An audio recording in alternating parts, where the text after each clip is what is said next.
All right, get the selfie. The selfie will do a lot better if everyone would smile. Okay. Thank you guys for coming.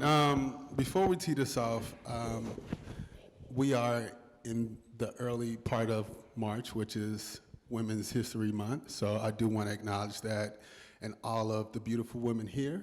And also acknowledge all of the contributions of the women that came before us. So just a round of applause for all of the incredible women. My wife would appreciate that one. You know, just like Black History Month, I see Women's History Month as something that is all year round. You cannot put the contributions and the sacrifices of the women and the African Americans in 1 month. So I just want to acknowledge that. So let's get to it. You guys ready? Okay. Do we need introductions for these three? Yeah, okay, all right, cool. I just feel like I'm on a stage with some rock stars, so I feel, you know, so let me get to it. So Toilynn O'Neal Turner she is a talented artist, entrepreneur, cultural activist, and she has devoted so much of her time and energy towards creating pathways for the next generation of artists. Overall, she's a phenomenal woman. So give Toilynn a round of applause.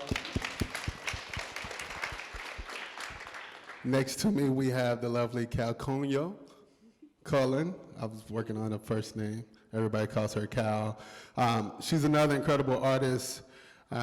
She is the co-founder and executive director of Wave Pool.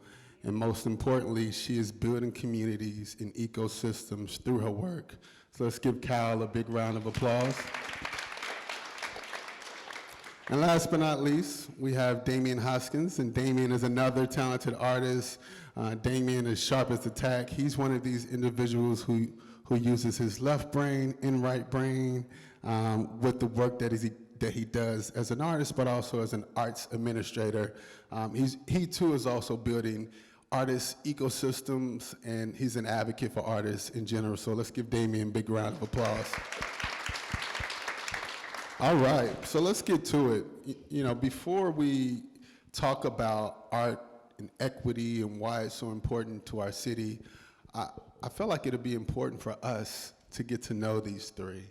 And I like to do it by just asking some questions as it relates to their relationship to our city. So keep in mind the Urban Consulate, in part, it's a lot about city, you know, your love for the city, your mission to make this a better city. So my question to the three of our panelists is, when did you fall in love with Cincinnati? And no order, whoever wants to take a stab at it first. The question is, when did you fall in love with this beautiful city of ours? Yesterday. No, so I grew up on 819 Finley Street, probably about 3 blocks away from Finley Market. And I think I fell in love with Cincinnati by way of falling in love with the Black family in the urban core, led by the matriarch of our family, my grandmother. And so she was a transplant from Alabama, and as such, she bought this 3-story tenement on Finley Street through a life insurance policy because her brother was killed on a World War II naval ship. And, you know, seeing the struggle of this miraculous woman who fed and clothed 7 children and 22 grandchildren and, well, 12 great-grandchildren before she passed, was the thing that I think made me greater connected to the city that I was born in, because she sort of represented the sort of the grit and determination that it takes to survive in a place like Cincinnati. So I kind of have a love-hate relationship with Cincinnati, truth be told, because there's these deep lines of demarcation in Cincinnati where it's sort of segregated into many different aspects.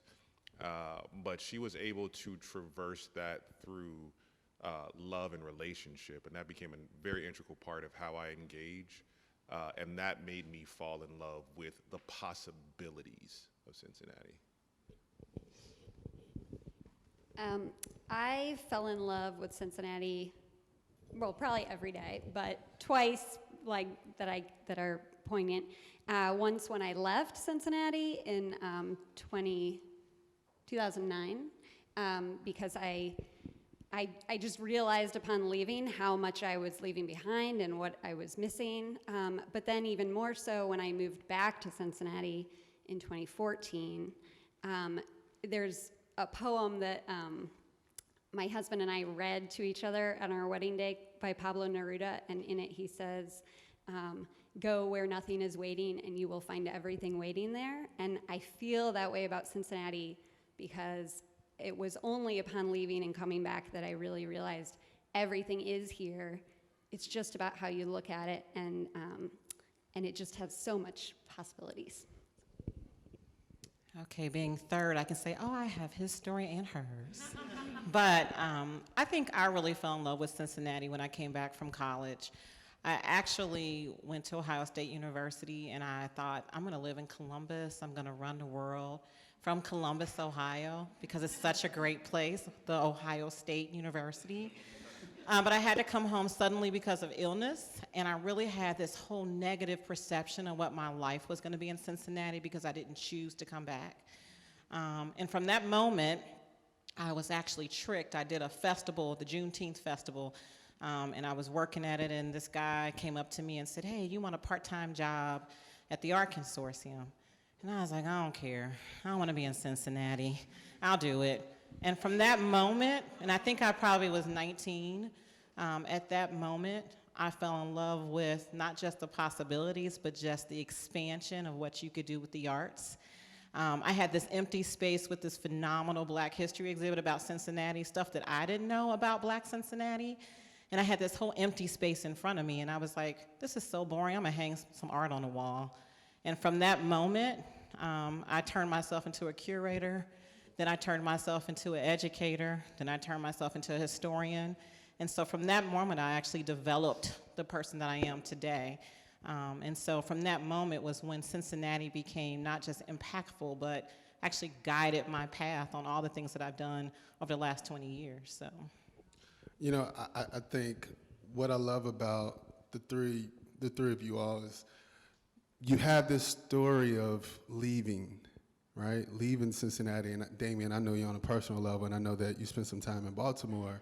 Can you guys talk to me about this transformation of like going away from Cincinnati and then coming back? Is it seeing something new that transforms you, or do you realize or discover when you come back you find a sense of belonging or a community? Can anybody touch on that a little bit? Because I'm seeing it a lot with just, not just you three, but just in general. Folks who leave here, they come back and they come back fired up, ready to roll up their sleeves and get some shit done. So where does that come from? Well, I think for me, what I realized, if I did not go away from Cincinnati, I wouldn't have been as powerful. I had to see some comparison and some contrast, but I also had to recognize what my purpose was here. Many people stay in silos, similar to what Damian was saying. You stay in your neighborhood, you go to your high schools, and that's important to all of us Cincinnatians, where you establish your high school education. Nowhere else in the world does anybody care that you went to a high school. But here, that's significantly important. If you live on the west side, the east side, We're actually talking about that for the next Urban Consulate talk, but we'll So that territorial thing that we grow up with here, that's innate, that actually just comes from this environment. When you go away and you see the world is expansive and the possibilities, you have a purpose, at least I had a purpose to come back here and to implement some of those thoughts. Let's think about all sides doing something together. Let's do a show that incorporates the old, the professional, and the emerging. You know, let's do something different. And I think that whole experience of going away was important to that formation for me. Yeah, I would echo that. I would not be able to do what I'm doing here in Cincinnati if I had not gone away, gotten the experience, gotten the perspective, and then realized also what Cincinnati is lacking in order to come back. And you know, we left Cincinnati because it didn't have these opportunities that we needed as like growing artists, and then we came back in order to fill those voids, right? And I think that it was only because we had gone away and gotten this experience that we were able to come back and really like, this is our purpose, this is our focus. So yeah, that's a great question. I think I left Cincinnati on two separate occasions, one when I was 10 and one when I was 23. And so when I was 10, I was forced to leave. And so I lived in Atlanta for about 4 years, and I hated it. And there's going to be a reoccurring theme probably in most of my answers, and there's a very interesting love that is at the heart of a place like Cincinnati. There's a sense of familiarity and familial, I don't know if that's a word, familialness, but a sense of family. And when I lived in Atlanta, all of my family was here, and it was just me, my mother, and my sister. And so I spent a lot of time in isolation, creating stuff, drawing stuff, trying to paint, trying to learn to paint. But coming back to Cincinnati was a really critical part of my understanding. And I didn't really take into consideration the context of being in Atlanta. It was more informed by being away from love and family.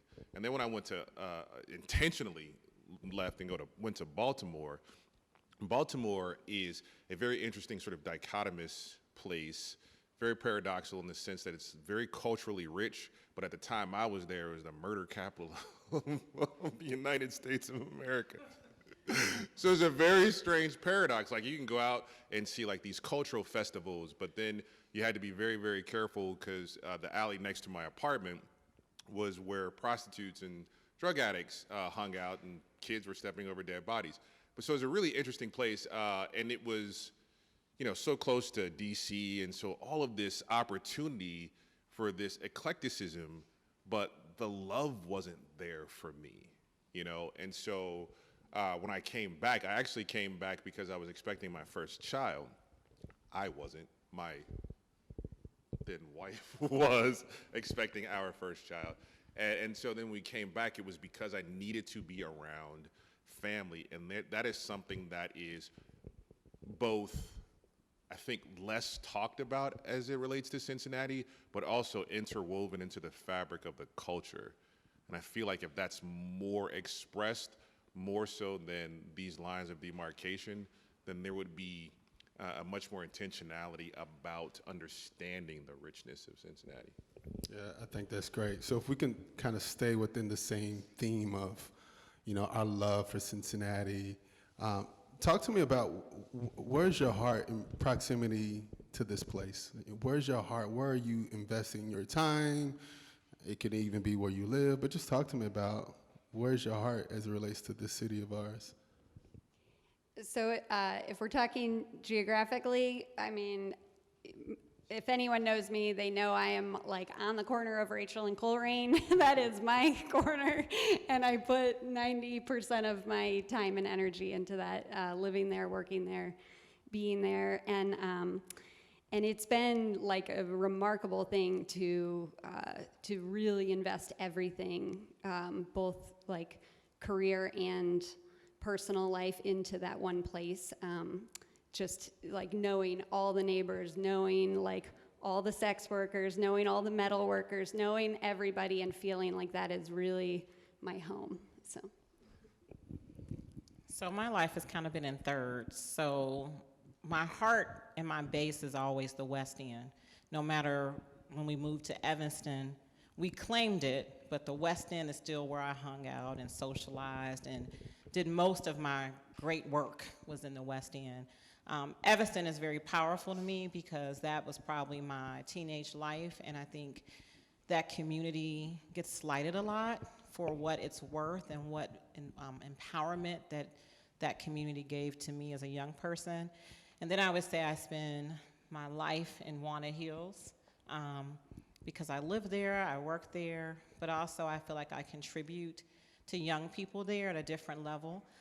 So even in the West End, I think my passion has always been with youth, and then always building community and having artists to have exposure. And so I still kind of live in those realms, even though my career at this point is not directly the arts every day. It's building young women and building them to be great leaders. But at the same time, I always use the art to infuse that. So every powerful moment has some type of art piece in it, and they don't notice how powerful it is because the arts is expressing it for them. And then years later, they come back and say, oh, Miss O'Neal Turner, I didn't know that dance meant that, you know. So I always love that wow factor that the arts is able to smooth in there without them actually knowing that they're getting it. Yeah, I think so my being sort of hates the fact that Cincinnati has these lines of demarcation. So the love that I referenced goes to a variety of different neighborhoods based on where my family lived. So Finley Street in the West End to Mount Auburn. There used to be a hill called Glencoe. If anybody is familiar with the old Mount Auburn. And I used to live on Glencoe. And then my aunt lived in North Avondale. And so there's a lot of growing up there. And so there's a rhythm to all of this that also informed how I created some of the things that I've created over the years. And that's the part that I sort of listen to, because there's an inspiration, if you're paying close attention, to these kinds of connections. But it was always centered around love and family.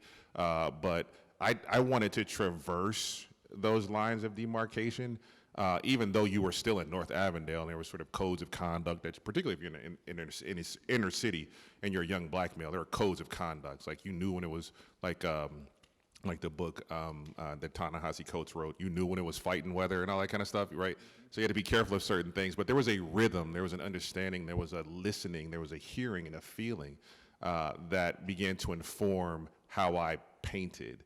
And that went from all of those different neighborhoods and then eventually in Evanston, on Dixmont, off Gilbert, and all of those kinds of things where my father would play. That's where I got introduced to jazz, right? You know, really introduced to jazz. And for any visual artist, music always informs how you're creating visually, right? So that lent itself to the rhythm.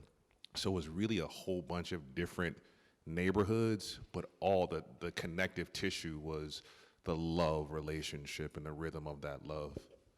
I think that's awesome. You know, one of the luxuries of being a host of the Urban Consulate is, you know, I get the opportunity to sit down with these three individuals and get to really know them. And I was blown away when I sat down with Toilynn, and she kind of gave me a history lesson of what the city used to be, particularly in the West End. I mean, me not being from Cincinnati, being originally from Louisville, Kentucky, I think every young person in my demographic and beneath me, we need to reach out to the individuals who've seen the transformation of community. And I was really blown away by some of the stories of like what it felt like to be in the West End, be in a neighborhood that was devoted to the arts. And my question is specifically to you two, because I haven't spent much time talking about the history from your perspective. How does it feel now, right? You go through the West End, and this is not a shot to FC or anybody, but how does it feel now to ride through a community and just see it shift? Like, what does it do for you in that love? Like, if I go home to my childhood home in Louisville, Kentucky, I can still see my grandma's house. In 15 years, that house will probably still be there. But for you guys, how does it feel to watch a community transition in a way, and what does that do for the love that you may have for that community? So for me, I grew up in Parktown. So Parktown still exists. I can go down, wait a walk, and stand on the street and see where we lived. It's hard to believe that we lived there. And the vibrant community that we had. in that what people would consider a projects, that it still exists, that everybody was working people. We did not know what poverty was, even though we were assessed poor and we were assessed low income. We always saw ourselves as great and powerful. And so when I look at the West End now, there's still those pockets of that motivation. I can look at the kids that come out the school over there by where the old art consortium sat, and they seem like they're enjoying their day, and they look powerful like we did. But there's a defragment feeling, confusion about holding on to tradition and then wanting things to advance and be great. There's also some sadness about the fact that some of the historical landmarks that we thought were valuable were not valuable to others. Even though people say projects and low-income housing is not beautiful, we always thought the lower homes was beautiful. We didn't know that there was other places to live for a long time, and so when you look at that, that community and the way those houses are built, they look almost like they're, I always say they're like a cookie cutter, like they came out of some kind of model versus the uniqueness of brick buildings and seeing actually things made out of brick and actually the value that we had for that. It was strong to us. The community doesn't feel as strong. Yeah, I would completely agree. In the sense that I felt, even looking back, that the inner city was, for a whole host of reasons, manufactured to house poor people, even then. But there was something, as I mentioned, about my grandma and all the families there, really, that the creative side of how they lived was that they took what they had and made the most of it and turned something that was intended to be either utilitarian or even just dismissive or ugly into something incredibly beautiful. Now that's art, right? That is creativity, that's creation. And when I go back now, it's the commodity of land, right? It's the commercialization of space versus the creativity that was inherent in making the most of what you had. And so that hurts, to be quite frank, that hurts. I went to the Arts Consortium. In fact, that's how I was introduced to playing the cello. I played the cello for 6 years. If you can imagine somebody my size playing the cello. I played the cello for 6 years. I got introduced to like dance, and then auditioned to SCPA, which was on Sycamore at the time, and I would walk to school because of these experiences from the West End. But to see it now, it hurts. It actually hurts because it's almost as if commerce takes precedent over history, and that's the part that hurts. Wow. I know, Toilynn, I know your dad played a major role with building this community. And I felt like when I sat down with this woman, she gave me like a Cincinnati 101 history. And I wanted to send her an invoice afterwards because it was that damn good. Can you visually explain to us what the Art Consortium was and like visually pump some life into it for those who are not familiar with how impactful it was? Yeah, I'll try to abbreviate it. I lived probably 39 years there, literally. The Art Consortium opened in 1972 in the summer, and I was born in 1972 in the fall. And so from day one of my birth, living in Parktown, which was right next to the Art Consortium, I lived there. Did not like it at first, even though it was the first. I took ballet with professional dancers from the Cincinnati Ballet, African dance. I did drama. So there was no realm of the arts that I wasn't exposed to at the age of 6 to 16. Felt like I could audition for the Nutcracker, got in, So I felt like the foundation of what we did there was so grassroots and so honest that people didn't know who we were and didn't understand how great we were being taught. And so we would shock people when we came into the mainstream arts world because we were so well-trained and so disciplined without fancy buildings, without fancy budgets, without lots of resources. The history of that facility for the Black art community in particular, and even non-Black artists, it was the place you went to get your start. And so if you wanted resources or opportunities or to do your first exhibition, it was the only place you could go in the city to do that. You couldn't go to the art museum and say, let me do an art show here, right? But you could come to the art consortium and they would give you an opportunity, no matter who you were. You could put together an exhibition of any type without skills, and you learned there. So there's no other place and no other model that exists at that level, even today, where you could be an everyday person or an emerging artist, and even a professional artist, and come home to just have a show. So the range of artists from Elizabeth Catlett, Jacob Lawrence's work were shown at the Art Consortium as if they were premier enough to be in the art museum during my lifetime. We met people like Ruby Dee, and we did the movie casting for a movie called A Rage in Harlem, where actors came and found other Black actors. We were the first place when The Lion King came years ago that they actually got extras for the cast from our dancers at the Art Consortium. And so we were the base of a lot of the art movements of finding grassroots, community-based, and professional artists. And we also housed a history exhibit of our history, Black Cincinnati history, in a museum annex space that was collected by people in the community from the West End, where people went door to doors and said, give me your pictures from the Cotton Club. Give me your pictures from the first bakery that was owned by an African-American woman. And we put together an exhibit called Being Around Natty Town, which was at the Museum Center for 11 years. And it housed history that you won't find anywhere. You won't be able to look it up because it came out of people's homes.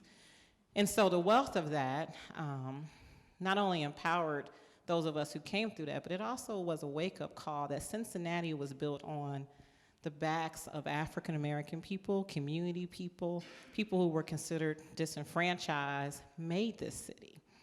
So one of the things that I value is that history that's part of me, that I'm able to share, that I hope to be able to give that back to people. And that's why I talked to you for about 3 hours about it.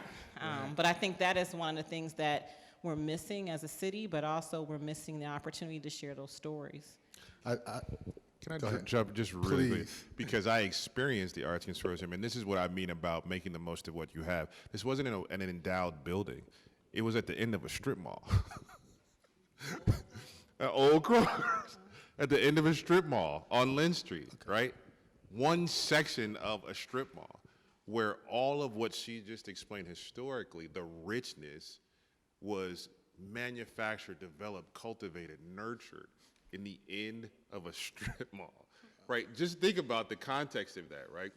We're not talking about like the ballet, like a well-endowed building, or the art museum or anything like that, where you would have a Jacob Lawrence painting. It was in the end of a strip mall.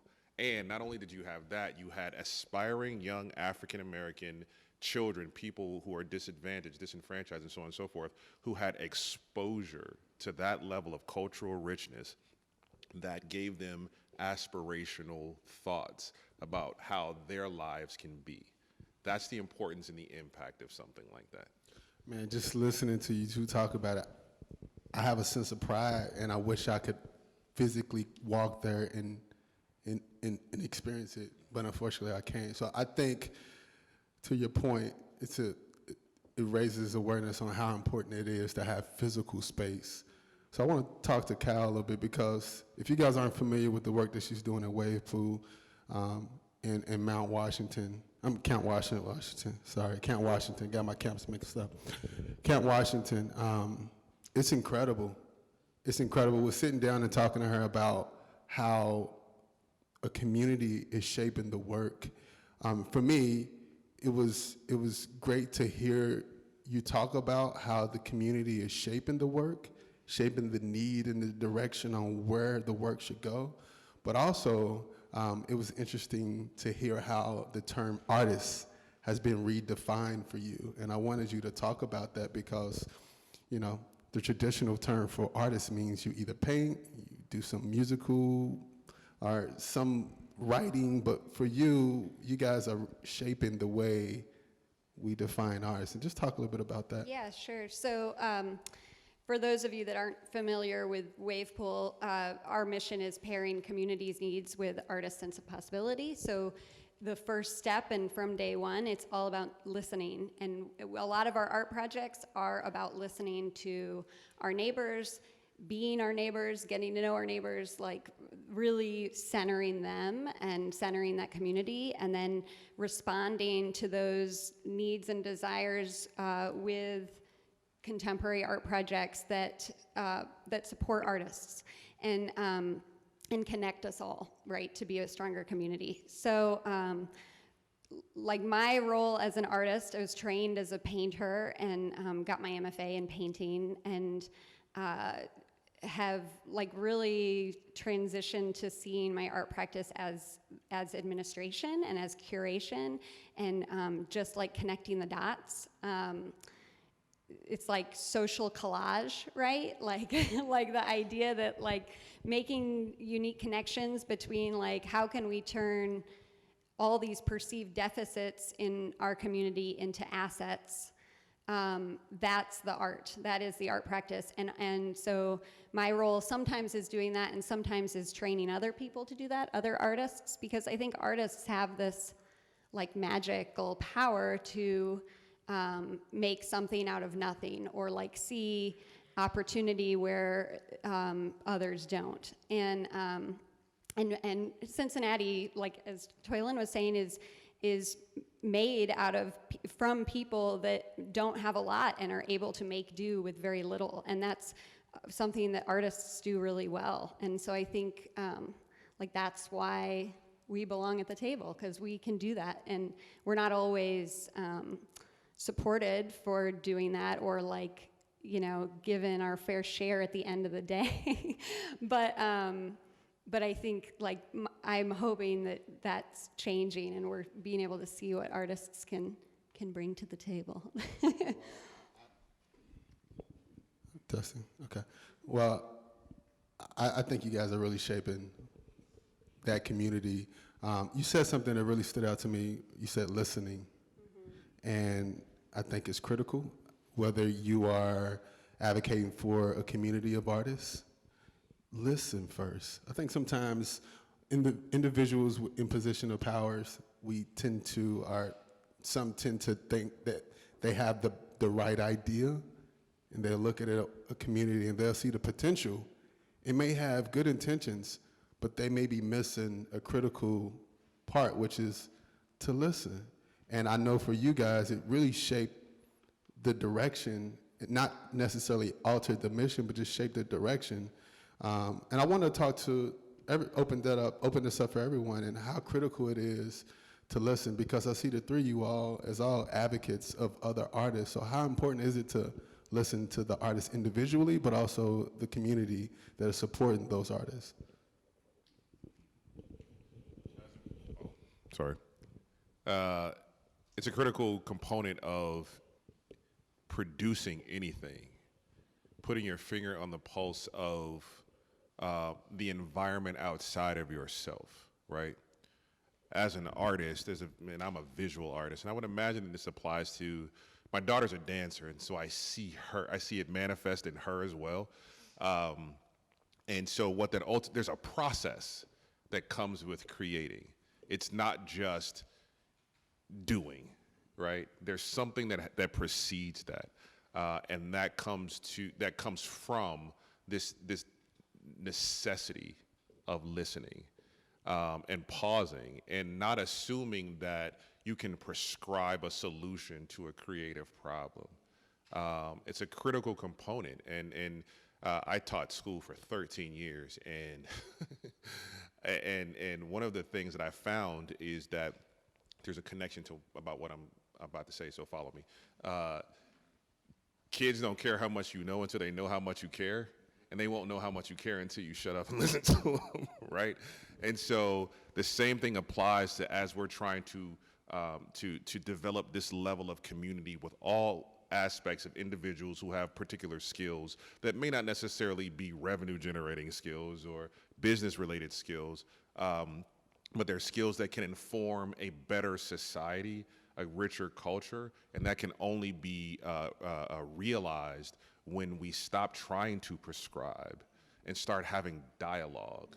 And you can't have a dialogue without asking questions and pausing to truly understand, right? Not just hearing, and not just waiting for your chance to talk, right? But truly listening and trying to engage in some honest and authentic dialogue. It's a critical component.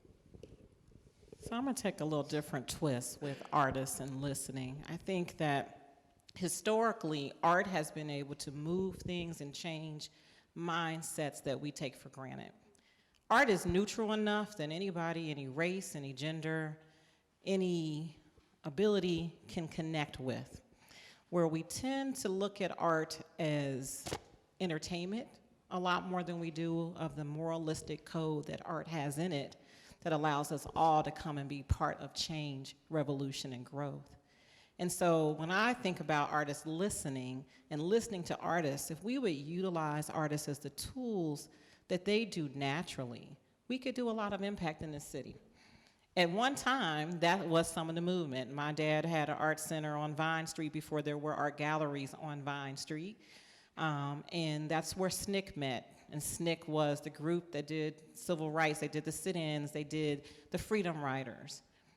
The artists became the visual piece of the civil rights movement. The musicians became the voice of the civil rights movement. And people enjoyed the music, the visual arts, and change happened because people could feel it and see it, versus a lot of times we use nowadays the politicians, and not that politicians aren't great, no disrespect, but we look for leadership in things that don't necessarily always follow through on embracing everybody's opinion, everybody coming to the table. The arts makes that easy. And so the power for me of listening with the arts is really understanding that we need to utilize where we're neutral in order to do big impact. Art is one of those things that automatically comes in the door and makes change, it makes growth, and it brings us to the table. Felt like you was about to. Well, I was just going to add, beyond listening, some of the biggest impact I've seen is when we actually ask people to be co-collaborators in the art pieces, and that requires artists to lay down their ego, which is a difficult thing because we like to sign our name on things.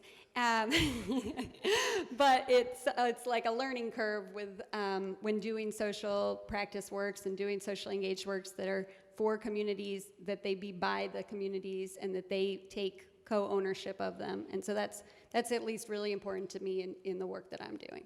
I can relate to that. I mean, as an artist myself, I understand how important it is. Well, I have my own ego. I have to work through, but I'm getting there.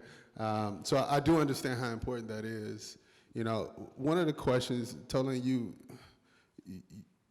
said something that really stood out to me. Well, one, I see you as a historian, right? With just the wealth of knowledge, and I guess from you just being around so much of it, I got F's in history class in high school.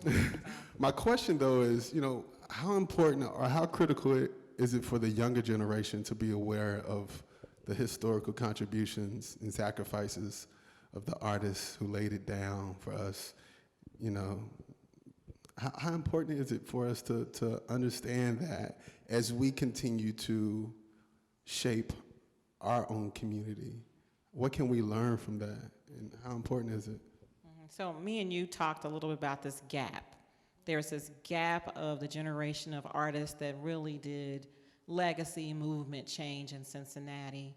And then there's this vibrant group of artists that are doing exciting things that not a lot of people know about because there's no places for them to express themselves and get the accolades that people in the past would get because they were a community.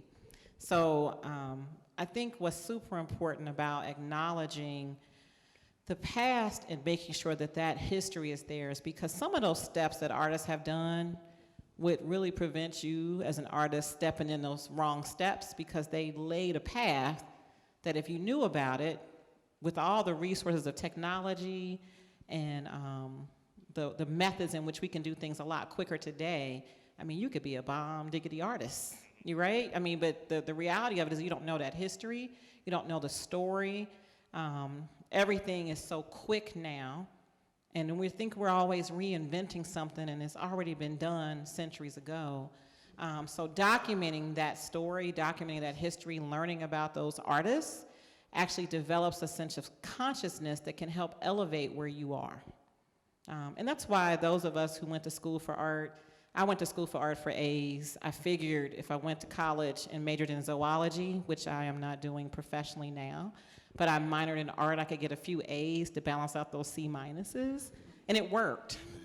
But the reality of it is that that art piece of knowing the history of those, what I call the great dead artists, what they went through emotionally, socially, it prevented some of the things that I went through as an artist socially and emotionally. And in growing up, I kind of grew up in a household of artists. So all the great African-American artists from this region would live at my house, and they would exchange art pieces. When people weren't buying their work, they gave work to each other. I mean, some of those pieces are worth a lot of money today, you know.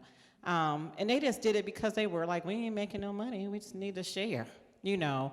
But they built art collections, and some of those collections are traveling, and some of those artists are revered in other cities, much more they are than ours. So I think that history is significant for us to grow, and also to maintain some of those good lessons that we could be using right now with the resources that we have right now.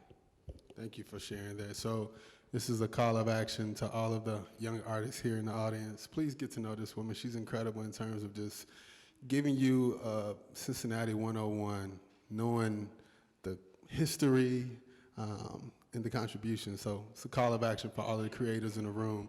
Damian, so we've had this conversation about art and race a lot, just in our own individual conversations, and I want to touch on that. You know, I think for me as a creative, art allows me to create pieces, deep, racial, touching pieces, and not give a damn about it. I can do that through art. I think it gives me a creative outlet to just say what I want to say visually, and it's liberating to be a black man in a world where sometimes you might not have the person to talk to, or you might not have the proper therapy. And art for me has been that, but I know for you, we've been going all over the place with this conversation. But my question to you is, you know, how is it to be a black man in the art world today? He laughs. Oh my God. And you can approach this question from an actual artist or arts administrator or just your work in general. How is it? Take your time, brother. I guess it would be the equivalent of being a black man in America, which is a very complicated circumstance, and being a creative further complicates that for obvious reasons, but there's also a solution in that. There's a rebellion that is inherent in creating art, right? Because once you create it and you put whatever the medium is down, then it's left to be interpreted by the public, right? So then it no longer belongs to you, right? It becomes a communal centerpiece or a point of discussion. And sometimes you don't even know the race of the individual who created it. So, but when you are in fact creating it, you're conscious of everything that goes into it, the history that goes into it, the history that goes into you, where you sit in position in this world, whether or not you were stopped by the police that day informs the work that you're doing. I recently did a piece and continuing a process on Nina Simone and understanding like the relationship between a black man and a black woman, the relationship of black women in the world, and you know what I mean, like, and you begin to sort of, it's almost archaeological where you begin to unpack a whole host of different things. But it also depends on the discipline of art, right? So you and I may have a different perspective than a Derek Snow would have, who's an actor, a black actor, or a local black actor, or Kick would have as a black musician, right? So all of those things inform you as a black man in the arts, and it's a very complicated thing. But simultaneously, it gives rise to perhaps even a courage or a voice that you may be reluctant to express with a level of confidence because of the circumstance, right? So I can create something that says F you, right? And have that be a conversation piece, right? I can create a piece of work like, an NWA that says F the police, and have it have some social context, right? That is real in the community in which I live and grew up. And have that be different from the actual interaction that I would actually have with the police because I want to go home. You know what I mean? And so those things are incredibly impactful. The arts serve as that. They serve as a voice. They serve as a vehicle of protest. They serve as a space of vulnerability, which for a black man is always pretty dangerous. Right? It's very difficult for a black man and I'm not suggesting that this is exclusive to black men. I'm just saying that I'm black and I'm a man. It just happens to be my personal experience. That being vulnerable as a black man in this America, and in particular in Cincinnati, is a very complicated thing. It's a very complicated thing, and it's not something that is widely accepted. And so you're seen almost as an automaton, so your art changes that narrative. I've had people who look at me, and I look like a linebacker, but I've never played professional football or football at all in my entire life. And then if I'm walking at night, I look like a criminal, right? And I literally remember women asking me, this older lady asking me as she pulled her purse to the other side, do you play for the Bengals? And when I said, no, I'm an artist, she looked at me incredulously like that was completely impossible. Well, why would that be impossible? But that is a protest. Like, to be able to honestly say that and live that as a protest, it's sort of unfortunate that you have to protest in that way, right? That it just can't be the beginning of a dialogue. And maybe it is. Maybe that was the beginning of a dialogue, but I was just too pissed off about that exchange for it to be anything other than what it was. So, Cal and Toilynn, this is more of a artist. The question is around just being an artist, not necessarily an artist advocate, but how has identity shifted or shaped it, the way you guys create or approach your work? Has it any major influence in where or how or when you create? Yeah, I think it has to. I think for every artist starts with themselves. And I know, like, the paintings I was making when I was in my 20s were all about me getting over my own personal trauma. And then I shifted to wanting to learn about other people's traumas and empathizing with others, which started me on this whole social practice path. So I think, every artist has to kind of deal with their own identity and their own story first as a point of entry, and then where you go from there is where you go. No doubt. I agree. I think you kind of look at your own story. I would say that my younger art was always very dark, and as I've gotten older, I use a lot more color. And it's almost as if the whole art therapy piece, when I do art, I feel free. When I'm around artists, I feel like I'm in a space of openness, and that's been an evolution. Art's never been work for me. It's been career. It's been opportunity. So it's never been stressful. And I think as a black woman, African-American woman, a lot of my equity would show in my work, the lack of or the want to be part of the experiences that were surrounding me.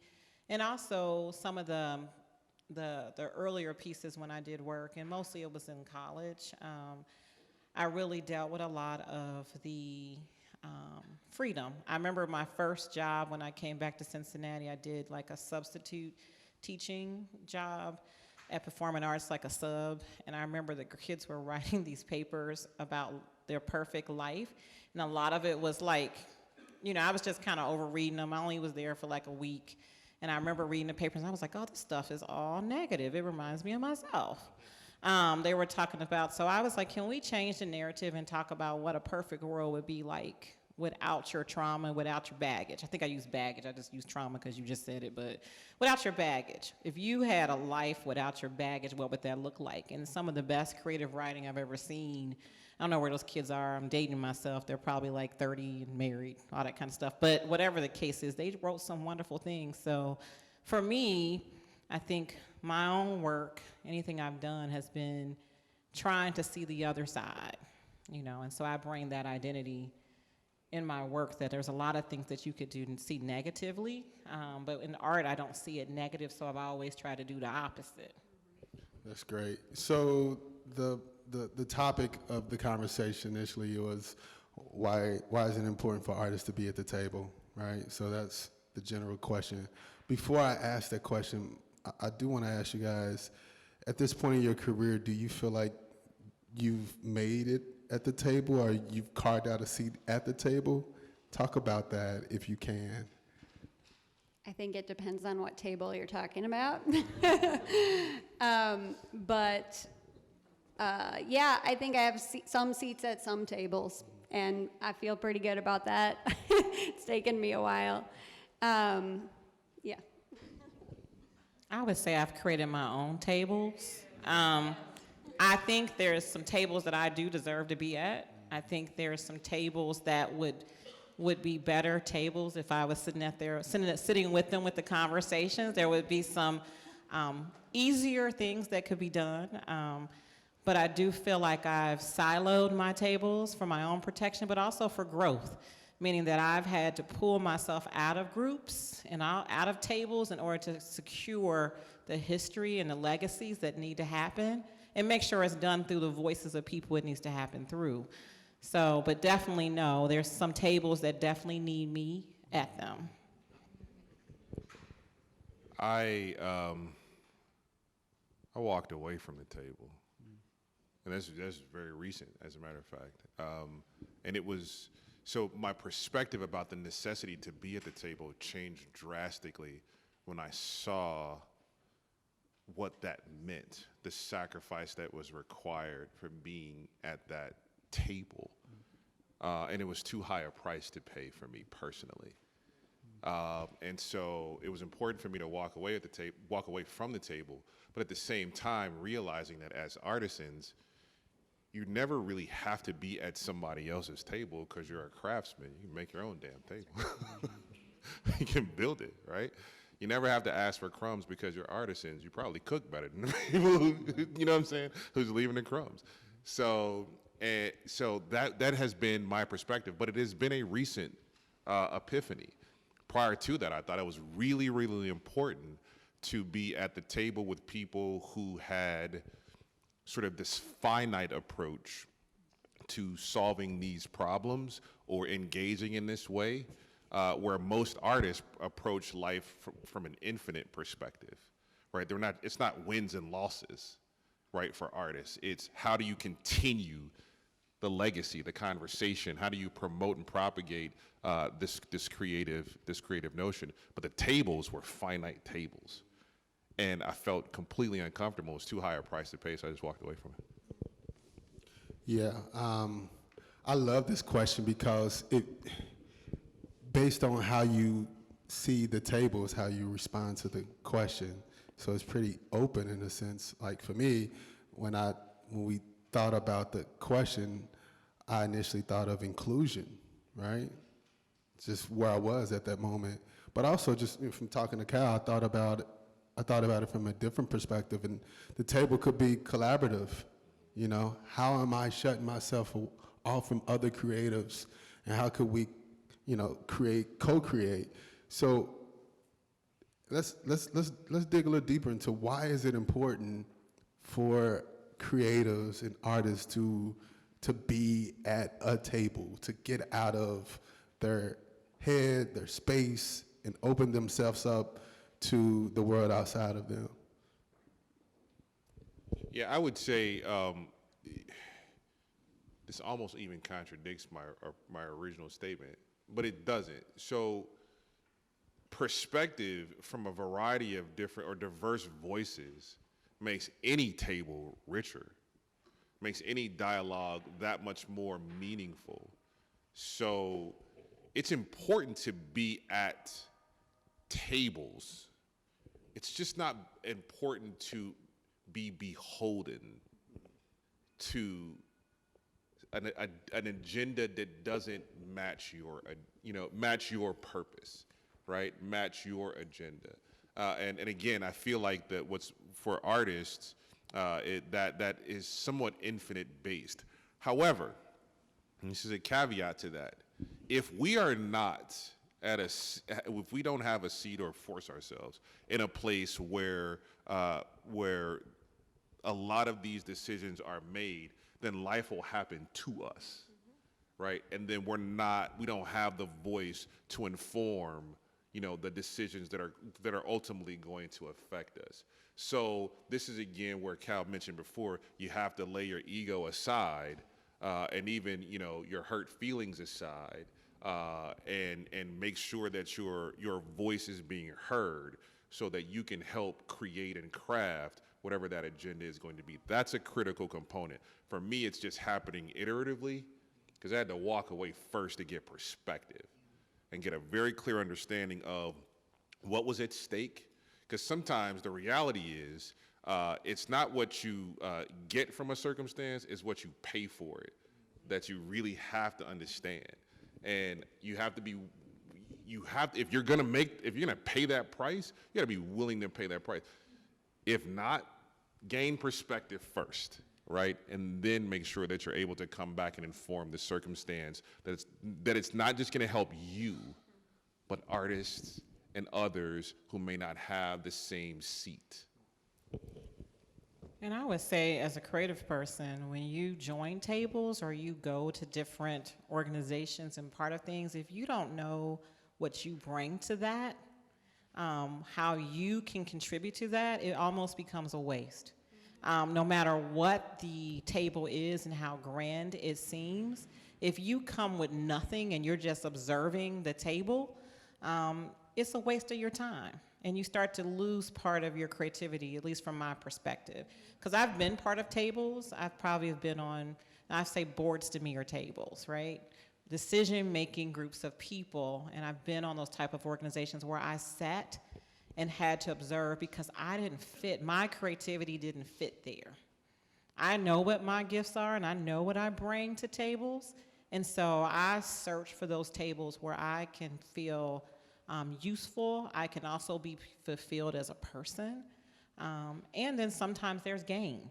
A lot of times for me, if it's not an emotional gain, a financial gain, or a social gain, why am I there?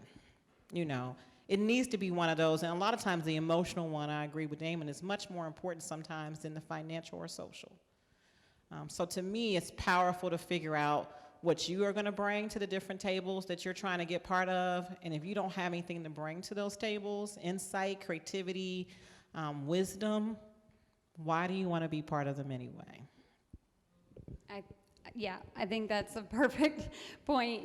And I think it also takes like a level of self-awareness to be able to sit in your power and like even show them what you have to bring. And I think there's a lot of education to do, both for artists to realize what power you have as artists, but also to the rest of the world to show what power artists have and why they belong at these tables, both ways. And I do get invited to quite a few tables where they want to pick my brain, right? Which is, it's not a comfortable feeling. And so we have to be careful about that too and know what we're bringing and what its value is, and make sure that that we're being compensated either through, not just even personally, but through the social well-being or through some sort of, the social justice that you're advocating for is going to happen because you're allowing your brain to be picked. Yeah, and I just let me also add, you don't mind if I add, and I talk a lot to younger people, younger artists. I spoke at the Art Academy, and I do that pretty frequently. But, this is on a very tactical and practical level. In 2019, $48.6 billion of tax revenue contributed to the state economy in Ohio. And it came from the creative economy, from creative fields, $48.6 billion. And so there is a value proposition inherent in you being a creative, or people who are indeed creative, that immediately impacts the economy, right? And a lot of times, to Cal's point, a lot of times it can be exploitative, right? Where there's no true recognition about what you bring to bear, then all the things that make it valuable or appealing or aesthetically appealing and pleasing and so on and so forth can be exploited. So there is a self-awareness that's completely critical, because there's a business model associated with all of this on a very pragmatic level, right? And so a lot of times artists, young artists in particular, want to void themselves from that understanding because they feel like it bastardizes their creativity, which I completely understand. However, at these tables, it's really about something different. So to be able to add a clear perspective about what's at stake, what the agenda is, and how you add value to that is a critical component. But having an understanding of what the economic impact is equally as critical, so you do not sell yourself short. What resonates with me, based on the three responses, is there's this, seems like you guys been at enough tables where you value yourself and what you bring enough to say, yeah, I'm not feeling that one, or I need to be at this one. I'd be curious to know what your response to that question, what would it be if I were to ask you when you were 22? You know what I mean? Or when you haven't seen enough and you were still fresh and full of potential and hope and just wanted to be at a fucking table, right? I'd be curious to see what that, I don't want to get into it now. I want to use that to segue to the next question. The next question is, why is it, I want to talk, Megan, I got time for two more? Okay, all right, cool. Why is it so important to find a younger artist, or give back to the next generation of artists to ensure that they don't bump into the same challenges that you guys faced? Why is that so important? I mean, that's progress, right? Like we want what I would like what I've learned to be passed on to the next person, so that they don't have to go through the same thing, and that, you know, artists and society can continue to unify and progress and be more beautiful and more productive. And yeah. Well, I want young artists to take risks and try different things, go to different tables, but I also want them to be cognitive that those of us who have went through that, there's a wisdom of how you strategize going to those tables that we learned from doing it before you. So it doesn't mean that you might go to the same table I went to and you might do well, but you could do phenomenal if you knew some strategy. If you had a dialogue with someone who's been at that table. Like I used to spend in my 20s, and this just shows you the uniqueness of me, looking at boards and who was on them. And then boards that I wanted to be on, or organization I wanted to be part of, I would like see who I knew. And I would call them and say, hey, how was it when you were on that library board? You know, and they would tell me, and I'd be like, well, I ain't gonna get on that one, right? Or I'm not gonna do this, or I'm gonna be on that one because they had this type of experience and they were able to do things. That type of networking and conversation, it could save you a lot of stuff and keep you out of a lot of drama. And I think artists don't really like drama. We do creative things on purpose to avoid drama, even though we stimulate drama sometimes. But we don't really like to walk into situations and know it's static. So having those dialogues can help to prevent some of that static and actually allow artists to be more progressive. And I also think that you should try different tables, but recognize again, why are you there? I think that to me is what I had to learn from 20 to now. You don't. The best experiences to learn from are somebody else's mistakes, because it saves so much fucking time. It just really does. So that's just a cost-saving measure. But truthfully, but you know, like I'm a figurative artist, and so you go into art museums and you copy the masters, and there's a reason for that because they've already figured out the puzzle, right? And as you copy them, you're training your brain and your muscles and your hands and your hand-eye coordination to figure out the puzzle. But you don't have to do it from scratch because someone has already paved that way. I always love those kinds of conversations with the elders, the people who have come before me, because I can learn so much more, and you can always learn from anyone, but particularly from people who have not only navigated a path, but cleared the path. Right, there's something to gain from that, and sometimes with younger generations, particularly when I was 18, 19, I was so like gung ho that I figured I knew everything, and that's probably the same thing for most young people, until you figure out that you don't. But it can save you a whole lot of time if you just sort of pause and have, and so it becomes beholden upon us, incumbent upon us who've gone down those roads to cultivate those kinds of relationships and allow for those dialogues to happen much like this, so that those opportunities to listen and learn can happen without someone feeling like they're less than, right? Or even, or the ego to come into inflate the minds of people who are as old as I am to figure like I figured out everything because I haven't. I just figured out a few things. You know, just don't go down that road. You know what I mean? All right, so before we get into Q&A, we're just going to do a 30-second response for this last question. Megan, I got to get it out. I'm sorry. Megan's my timekeeper over there. So, you know, we started off the conversation with, you know, when did you fall in love with Cincinnati, and where's your heart in proximity to this place? I want to end my last question to you on what is your heart longing for this city? 30 seconds. Okay, 30 seconds. My heart is longing for the arts communities to be more united, for us to learn better from each other, and to really like break down these silos and these cliques, and to like really have a united force.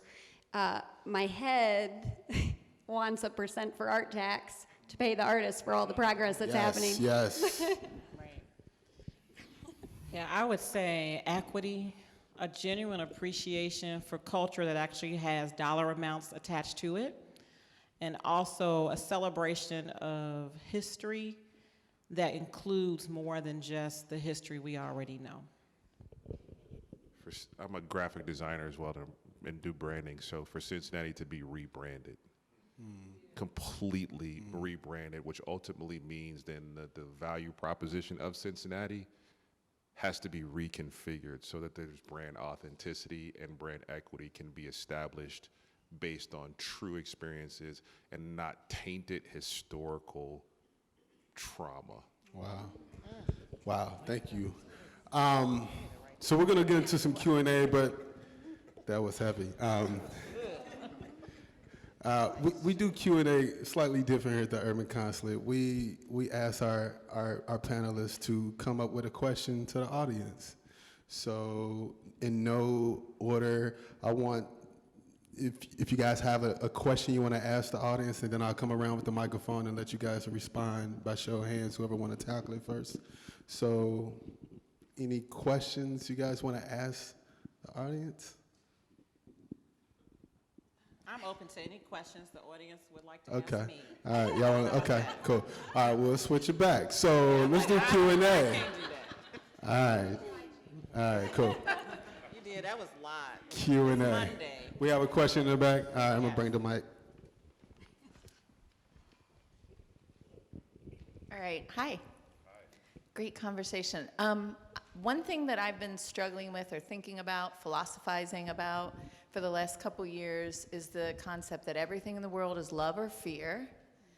and that we're constantly hearing this referral back to the quote, and I'm not going to say it right, but you'll know what one I mean, is those who do not study history are doomed to repeat it, right? And whenever I've heard that, ever since I was little, I always thought, why do we say that? Because history has all these beautiful stories in it. It has all these redemption stories. It has all these survival stories. It has stories of the people who undid the Nazis in occupied France and you know, the Underground Railroad. I mean, there's a million.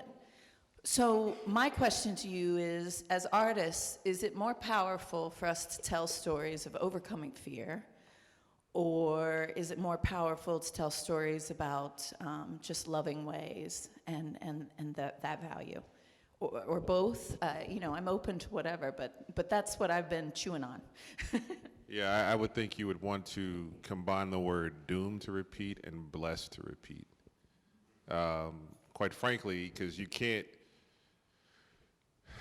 if you ever go to the ocean, you can't get a bucket of peaks independent from the troughs of a wave. They're inextricably connected. So whatever is bad that's happened is connected to something that is beautiful that happens as a result of that. And you need both to gain perspective in life. And so my thinking is, tell the whole damn story, right? Tell the good and the bad, because if there is an overcoming, there had to be something to overcome.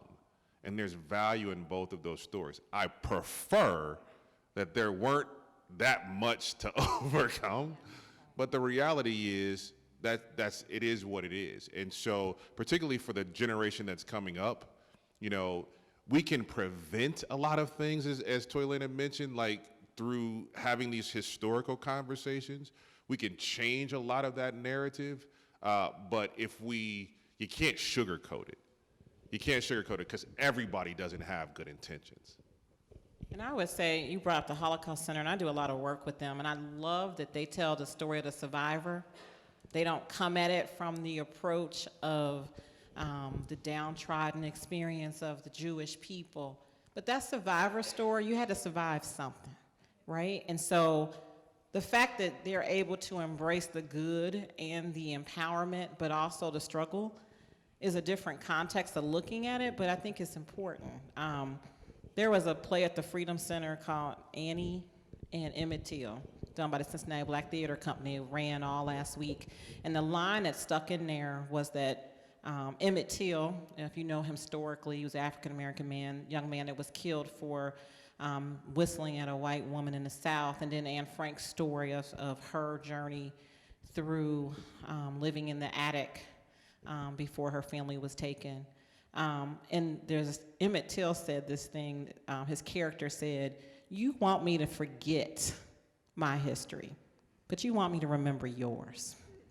And I think the reality of it is that by people wanting certain stories to be forgotten because they're painful, they're negative, it's not progressive, you're forgetting that I need you to know those stories so you interact with me in a certain way, so that you become culturally competent on how to interact with me, that we can have good dialogues. You have to know my stories in order for us to be connected. Because if you don't, you only see this, right? Good. All right, next question. Hi, thank you. My name is Jason. I got to say that Cincinnati, per capita, is probably one of the best art cities in the country. I think it has the art scene of a city double its size. But what I've seen in a lot of cities is that ultimately neighborhoods with really strong arts communities generate lots of investment. And in many cities, you know, the great, where all the arts are at, people now can't even afford to live there anymore. And that's, you know, that's like a big problem. And I see that in OTR. It's so vibrant. There's so many arts. There's so many murals and activities going on. Like, how do we keep that equitable for people that live there that can still afford to enjoy it without driving them out, but at the same time continuing to make more and more arts? I mean, that's the $1 million question. That's like what everyone's trying to figure out. I mean, I know, like, we're at Wavepool, we're looking at things like land trusts, things like buying affordable housing units, just to be part of what we have to do as artists to keep artists in the community. I mean, I'm not sure what the right answer is, but it's something as communities develop, we have to be thinking about, and we have to be taking proactive measures to make sure that artists that build the community can stay in the community. So. And this is why, so I appreciate the question, but this is why it's important for artists to be at the table, right? Because artists, particularly artists who have experienced a lot like an Annie Ruth, right, and have gone through the adoption and the gentrification in certain spaces and all of these different sort of policies, can inform how these policies need to be drafted so that the communities don't forget the people who live in them for commerce, in exchange for commerce. Do you know what I mean? And so the answer to the question is a complicated question. I wish G would loan me $1 million so that we can, just gentrify our own communities, right? But the reality is there are people who have different financial objectives that have nothing to do with what we're talking about right now. But if it got down to the point where this became a collaborative or a dialogue or something where we can inform those decisions, then our voices become critical to those conversations. And so,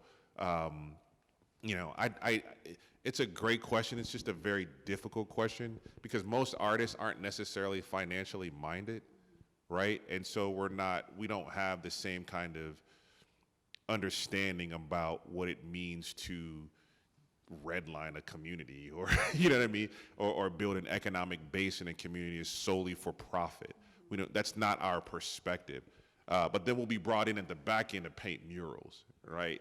Because that basically just drives the visual aesthetic of a community and basically increases the property value, right? So we're being exploited. But if we're there on the front end of those kinds of discussions and conversations, then we can basically better inform and shape and mold what that ultimately looks like.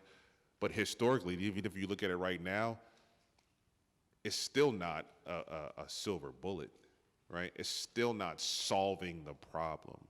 So there's something else, and I don't know what it is, but it has to be a little bit more dramatic than just having a talk about it, right? Something revolutionary has to happen in order for these things to have the both and. You can have a strong, viable, economic base, culturally rich community without completely pushing out the people who are indigenous to that community. It can happen, right? I just don't know how. So I'm gonna be a little bit more grassroots. One of the things that I've done in my own community, I would get on community council, and when projects would come in, I wouldn't be negative about all of them, but I would say, where's the neighborhood equity? And I think the artist's voice, and that's a table to be at where decisions are being made on who comes into your community, developments, opportunities for new businesses. At one time, I remember writing letters that we didn't need any more bars in Walnut Hills, where I'm not on community council anymore. We have several bars in Walnut Hills. And the reason was because Walnut Hills was a community that had like 90% children. How was that bringing value proposition to the community at the time? Now that it's not 90% children, I guess we can have bars and more social gatherings for the young professionals that live there. But I remember fighting for that with other community members from the perspective of what we needed was activities for our young people to be part of. They were our neighborhood.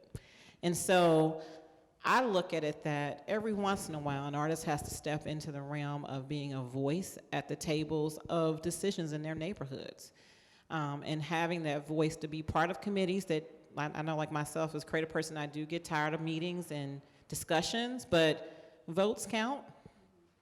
And so as we go into an election year, this is not a political conversation, but a reality, those things make changes. Who you can talk to at government levels about your neighborhood and your community and still have development that is exciting and vibrant to bring resources to the community is important, but maintaining who needs to be part of this vibrancy because they've been waiting for it. Next question. She's looking like, you better call me. So I got you. I agree with you about Cincinnati having incredible art scene. I always have the caveat, for whom? Because when you talk to artists of color or people who are of color who come here looking for artists of color, that is not the statement that is made. So my question is, for all of you, can you talk about the importance of supporting local artists that are not in the Big Eight, in addition to the importance of being exposed to artists that are on a national level in Cincinnati? Okay. Well, all right. Well, I truly believe that local artists don't get their due. I think, unfortunately, our city sometimes looks at the draw. What's going to bring a draw? What's going to be the big hit that's going to check off the minority box of celebration of culture? Unfortunately, what they forget is that Cincinnati is a city, and many of our cultural institutions had to learn this. I've spent a lifetime being a community engagement person for several of our cultural institutions that I love because they do think about it, is that we are a city that is about who you know, who you're connected with, and who invited you there. And so when you leave the local narrative out of the discussion, you have a tendency to do a disservice and you serve just the elite of that culture. Even though all things, arts needs to make money, we don't want things to be free, and artists need to get paid. But when you leave out that narrative in Cincinnati, you do a disservice to the artist community, and you don't build sustainability. Because we like to go, community-wise, where people we know are going to be. And that's what our draw is here. Accepting that is hard for Cincinnati. But when they do it, when they bring people from out of town that lived here before, they see these large crowds at their cultural institutions because we're coming to celebrate that legacy. But, you know, you can also have the big draw at the same time. You can bring in the $20,000 artists and still support the local artists with some resources. It's just a mindset, unfortunately, that institutionalized organizations here will not bend much on until they're confronted. And I think it's the local artists' rights to speak up and make sure they know this is not appropriate in any form. And we need to make sure that we start to use our voice to advocate. It's not bad to bring in national touring acts. That is exciting to be a city that can house those things and have the greatness as you talked about. We are an art city. But I do think that we have to speak up and say, you need to respect what we have, and people need to learn what we are doing here. Artists shouldn't have to leave town to have major exhibitions and performances, to become stars and then come home and we are so excited about them. They should have a stakeholder in the communities in which they grow, and cities that have done that have been prosperous in the arts for sustainability purposes. I always try and find ways for the big and powerful international artists to support our local artists. So at Wavepool, almost 100% of our shows are group exhibitions that feature national and international artists alongside local artists as a way to elevate them. So when, you know, New York artist Pablo Helguera is showing alongside a local artist, he's promoting our Cincinnati young artists, and it gives them a real leg up, and also puts a highlight, so we get a good mixture of people that this college student knows and people that know who Pablo Helguera is, and that's worked really well for us. It's obviously not the only solution, but it is one way that we found to make that work, and and to pay artists the same. We use wage working artists for the greater economy to base our wages for artists, and we are the only arts institution in Ohio that is wage certified. So all y'all arts institutions should get on that. Yeah, there's lots of work to be done, but I always try and find ways for the powerful to support the emerging. I feel incredibly guilty because I was at a table that is responsible for bringing a cultural arts initiative to Cincinnati, but that initially in its first year focused primarily on importing national acts. I had the opportunity, and I did it to the degree to which I could, but I was kind of like, I was weak about it, to advocate for a balance of a both and, right? And I just didn't do it with a loud enough voice. And so if I had to do it all over again, right? And I didn't squander the opportunity, I just didn't do it strong enough. And I'm pissed off at myself for it. But the reality is, with these national acts, you know, for example, if you're bringing a national jazz singer, you can't not acknowledge Kathy Wade. What the fuck? No, seriously, you know what I mean? So there is so much richness in our city that is homegrown that deserves an equitable perspective, an equitable platform, an equitable gallery space, an equitable stage. This particular initiative is just in year one, so I'm not knocking the initiative itself. It's just in year one, and more is to come from it. It's just that in its inception can also benefit from understanding and fully embracing, that's a better way to say it, fully embracing the fact that there is a lot of culturally rich art that is already here. And so that's my fault. I completely own that that's my fault. But you're right. You're absolutely right. There is so much here that needs to be elevated. And the fact of the matter is, as I had this conversation with G several months ago, it gives us an opportunity to level up, right? So that we can make sure that the art that we are exhibiting, that we are creating, is on par with these national acts. And so it's the rising tide that raises all boats. But you also have to have a voice at the table that says this is happening, and then provide resourcing and support so that it can, right? Because it's not a one-time thing. It's not a silver bullet. It's something that needs to be nurtured long-term. It's the long game. And yeah, so my fault for that. I'm gonna jump. Colleen has a question. I just want to say, I think as a Urban Consulate co-host, I speak on behalf of Naima and Megan. The level of vulnerability and transparency I feel like we're receiving from you guys is top of the line. So I really appreciate that, and I'm sure everyone else does. To be on the stage and be real can be terrifying for some. So I really commend you guys for just being open. Let's go back to the next question. Thank you. This question is for Toilynn. I just think you have such an amazing experience in history growing up at the Arts Consortium in the West End, like your personal history, and just hearing you talk about that again tonight, and like that longing that G was talking about for like that loss of that cultural resource in our city.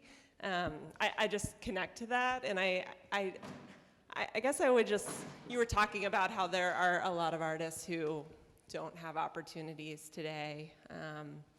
I guess I just wanted to ask you if you would be willing to share, like, what would you want to see for the generation ahead for opportunities? Well, I know that we need a cultural hub. And what I mean by that, there has to be a facility or facilities that allow emerging artists to connect with professional artists. And on a level that there can be experiences that can happen, similar to the Art Consortium, where there is not just growth, but there's inspiration and there's respect. And so one of the things that can happen, I think, is a push for not just a place, but the Art Consortium vision was to be in various communities, to have these cultural hubs that represented various art forms where artists could have and creatives could have these venues in which they could express themselves, share their work, and be appreciated. So I think that is something that needs to happen. And that's one of the visions that I would like to see Cincinnati put energy into, and one of the things that I see myself putting energy to in the near future. All right, we're gonna do one more question. Last question before we wrap it up. You coming to me or you want me to come to you? Okay, cool. All right. Come on up then. I'm just joking. Thank you so much, you guys. I have enjoyed this. I do apologize, I gotta run. But I did have one question. There are a lot of groups of people that are were not addressed. The gay community, you talked about the international community. Those things need to be addressed too. But my question is, what can artists, particularly those that might be here tonight, what can they do to make themselves more productive, progressive in their approach, instead of staying in their communities, moving out? What actively can they do, if you have some suggestions? Great question. So I think, do you mean to get at a table or to have a show or to like advance? I guess I could take your question a lot of different ways. Yeah, well, with why, many times what I run into is finding the artists because they have gotten comfortable within the community that they're in. So how can we get them to come out? What do we need to do? Well, I think there's a couple of things that institutions can do. One is make themselves more welcoming, and welcome not in the sense of, hey, artists, come be part of our show, but actually do things in the community in which those artists are. When I worked at the Art Museum, the initiative that I worked on where we were trying to bring 7 neighborhoods that did not come to the Art Museum to the Art Museum. And we thought, oh, we'll just have free days. We'll get a bus and bring them here. We'll give away some giveaways and get a print. We had all these great ideas, and what we realized until we went to those neighborhoods and did art in them, they didn't care about us. Why? It's kind of like we had to go to those neighborhoods. I remember doing art on a metro bus down Hamilton Avenue, promoting this art museum show. And I actually got on that city bus with the art supplies and bugged people who were tired getting home from work. But from that experience, we had people from that neighborhood off of Hamilton Road come to the art museum. And we were able to track that because we gave them a ticket for something. That's when the art museum had a fee. So the reality of it is sometimes we have to go where they are. The expectation that artists want to be part of what we're doing, creative people are happy sometimes just being creative. And they find where they want to be. Sometimes we have to be, as institutions, be more welcoming and actually go to where they are. Experiences like this, network, talk, and say, hey, this is an opportunity, and actually showcase to them why they need to come visit you. I will say, as far as artists goes, always having a way in, like always having a way to get involved. When I was living in California, I worked for a bookstore, backroom bookstore gallery, and like there was this kind of radical hospitality. Anyone could come in and say, I want to have a show, I want to play guitar tonight, I want to do whatever, and it would happen. And I still feel that way. If anyone comes to me and wants to do an event, we will make it happen. I will be there, I will open the doors, we can have an event, the space is yours. exhibitions are a little trickier because there's only 8 per year, but I do my best to include any artist that wants to be included. And then we have to go out and be, you know, I try and get to the Pendleton. I try and get to all these shows, the, you know, 1305, which I know is closing. Try and get to all these exhibitions and spaces where I'm not always comfortable or it's not always my type of art, just to make sure that I'm part of the scene and I know all of the artists that are at least putting themselves out there in some way, because they're making themselves vulnerable by putting themselves out into the world. So the least I can do is try and show up to the Final Friday events and to the Art Academy events and to all the things, because I mean, this city is overwhelming. There's so much to do, but it's like I see it as my job. There's a book by an art administrator, subject matter expert in the field named Nina Simon. The book is called The Art of Relevance. It's an incredible book, but basically the premise of The Art of Relevance is making sure that all of our cultural institutions, particularly the ones that have had this era of this history of exclusivity, are relevant to all, right?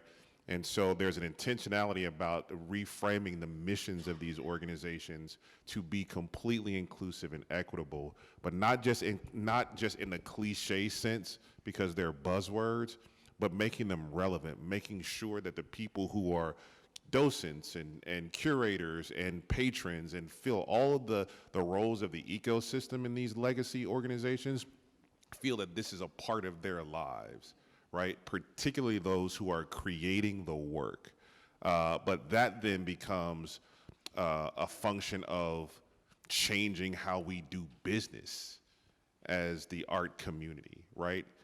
And then if we're able to do that effectively, then that relevance, and sometimes it just starts organization by organization. Sometimes it starts in small spaces. That doesn't necessarily have to be a huge legacy organization. Those legacy organizations can follow the model of wave pool, right? Because it's already happening here, and not assume that they can be prescriptive and understand everything and not have anything to learn. But if we're able to do all that, then we'll get back to this drumbeat that I refuse to stop beating, which is that's going to help us rebrand how Cincinnati is even perceived, not just externally, but internally as well. Oh, wow. Let's give our panelists a round of applause. Thank you. So we start off these conversations with just a simple question, and then we identify great individuals who can answer those questions. And I personally feel like tonight was something special in the sense that, you know, they were able to open up and really let you guys into how they feel and some of their challenges, and I cannot thank them enough for being vulnerable and being open. I think this is what the Consulate is all about. It's just the beginning of a conversation, and I cannot encourage you all to let's continue to build on this momentum. Meet someone new in this space, and maybe grab coffee or lunch and learn a little bit more about what they do and some of their issues. I think that is how we start to make a shift and a change in our city. So again, thank you guys for carving out time on Monday night to come here to be a part of this conversation. And thank you to our panelists. I do want to let you guys know the next talk is April the 13th, and our lovely Megan will be facilitating the conversation. The question, we touched on it earlier, was this notion of around who's actually from Cincinnati? You know, does it really matter what high school you went to or what neighborhood you grew up in? So we really want to challenge this question around who's Cincinnati and who belongs here. And Megan is going to be facilitating this conversation. And the guests are going to be Charmaine Moore, Ray Ball, and T.C. Thompson. So a great lineup, a great conversation. So mark your calendars, April the 13th. Anything else, Megan? We're good? Thumbs up? All right, thank you guys, and have a good night.